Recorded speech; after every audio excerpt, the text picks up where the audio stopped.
Beautiful start to the day. The sun is out, but it's cold out there. Our temperature is hovering at -6 at the airport, as cool as -8 in some spots, feeling -11, -12. But the sun is out. This is a live view from the Century Plaza Hotel and Spa on Burrard Street. I'm joined by Kelvin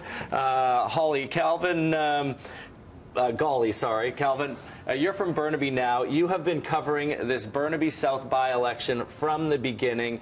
It's incredibly important, incredibly significant, most specifically because of Jagmeet Singh, the leader, federal leader of the NDP.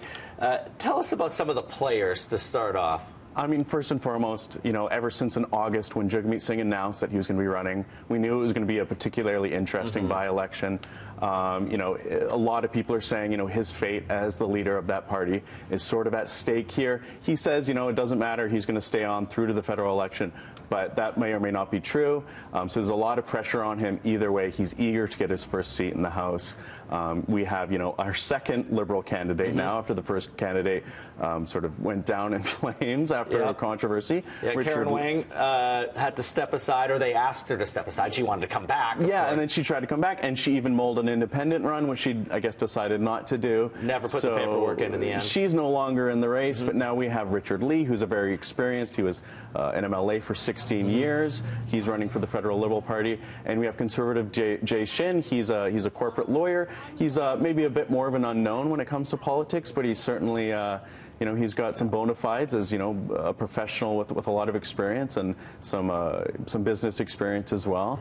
So those are the three big players. And Maxime Bernier's People's Party, a former conservative, is running a candidate here as well. Yeah, and it'll be the first time that party, has a candidate facing an election. He's also running candidates on the two other by-elections. Laura Lynn Tyler Thompson, she made her first foray into politics last year. She wasn't successful in getting onto the school board. But so there's a lot of interesting players and a lot of dynamics at play. Now, in the past, it was always thought that when a leader is running, especially in a by-election of one of the federal parties, the other parties would either step aside, not run a candidate at all against them, or run a relatively insignificant candidate. And this has not been the case with the Liberals. First of all, with Ms. Wang, and now with Richard Lee, a very reputable, as you mentioned, candidate. Is this dirty pool? Is this just the way things are done now?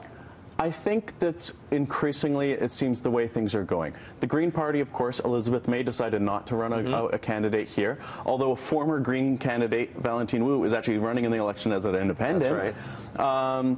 So yeah, the leader's courtesy, it seems like it's increasingly becoming a thing of the past. What's the take on that? Did the NDP expect it to go another way? Did they think this would be easy for Mr. Singh to slide in there, go into Burnaby South, a traditional NDP stronghold, and have an easy time of it, get into the House and start from there? I mean, since Singh became leader, there's been quite a few by-elections, actually. There's been a handful at least, and he's decided not to run in any of them, and some people have criticized him for that. But I think this is the first seat to come up where the previous MP was an NDP. But it's not a sure thing by any means. His predecessor, Kennedy Stewart, now the mayor of Vancouver, when he won in 2015, he won by only less than 600 votes. Sure. So it's always tight. Now, tonight they have the first debate. Tell us about it and the unique format. Yeah, so it's a really specific debate. It's about social media, but even more specifically, it's about Facebook.